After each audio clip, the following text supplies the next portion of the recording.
So what's up, guys? I know this isn't really a normal thing to start off with, but I wouldn't normally make a video where I'm talking about a story that I'm making. But today I'm going to be doing a different thing, and I'm going to be reading the first chapter of a story that I'm making called The Valor Champion. The Valor Champion is just a story about a person who becomes a champion over some time of doing things. So you'll understand it if you listen to the audiobooks or read the book once I officially release it. But this video is just so I can tease what's gonna come next in the second chapter. So I'm just gonna be saying the entire first chapter today for absolutely free, so you can listen to it. But it's not gonna be any nice voice like the official ones that do, like the Peggy 3 voice. Or the narrative voice that people can do.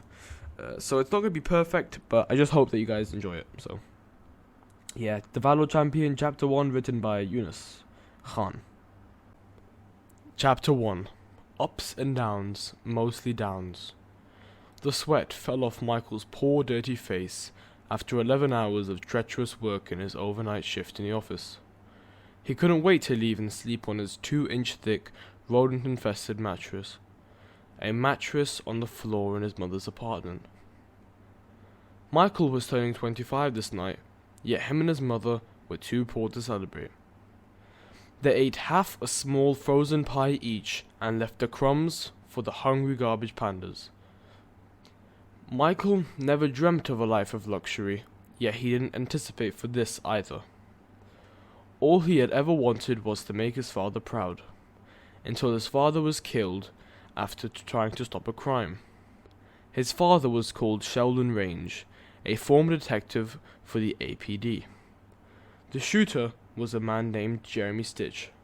Jeremy was armed, robbing a young man on the street. Michael's dad stepped in the way and confronted the man. Through his bravery and his stubbornness, Sheldon didn't move out the way of the shooter. So, out of aggression, Stitch shot him 6 times to his forehead. This inevitably killed Sheldon, and left his son fatherless and his wife a widow. His mother, grieving over her husband's death, lost her job due to late check-ins and over-emotional behavior in the office. At least that's how her boss described it in the 2-sentence termination letter that could have been more sincerely written by a 5-year-old. She didn't have much, yet she always found a way to reassure Michael that everything was A-OK, a phrase that he never truly believed. The apartment they lived in was equivalent to a doghouse, just a tiny bit taller. They lived in Anshawn, a crime-ridden city with less of a population than a small off-coast island. Michael and his mother were only living in this god-awful city because it had the cheapest food, somewhat decent-paying jobs, and cheap clothing lines. They only bought the off-brand items. But the people, they were the only part of it that seemed something meaningful.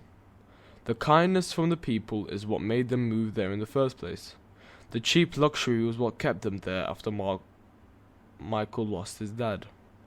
Him and his dad would read action novels every night before sleep when he was younger. His dad only wanted the best for Michael and his family, nothing more, nothing less. He was just a generous and a brave man. Michael was only 15 years old when his father was killed, so it stuck in his mind for years. He cried so much, yet he covered it up with long facial expressions and serious moods. He became emotionless and bitter. He turned into his own villain and killed himself day after day with drugs and alcohol.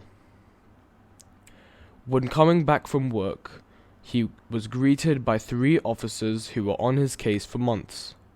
They tracked his purchases, his seller's location, and they did everything to catch him red-handed. And they did. They performed a body search and found 2 bags filled to the brim with pills. Pills that weren't prescribed to him. Illegal pills. The type that would get you locked behind bars. He was sentenced to 3 years in prison. His mother was shocked and very upset. She had to spend 3 whole years by herself. After the 3 years passed, Michael was released. He never touched a single drug again. Michael promised to himself that he would do something impactful for the world. He wanted to change it. One late evening, Michael was wishing his mother a good night before she went to sleep. Then he heard an electronic sound. It startled him, so he speed walked to the living room to check what it was. The television had turned on. To other people, this could have been terrifying, but for Michael, he just thought he sat on the remote or something. But there it was, the remote, sitting on the sofa, mischievously grinning at Michael. Michael was very confused. He thought maybe it was a glitch, maybe a network issue, but no, somebody had manually switched on the TV. Strange, Michael muttered to himself. This was no paranormal event, no glitch, no network issue. This was a break-in. So, as any sane person would do, Michael set his new digital camera on the dining table, angled towards the window next to the television.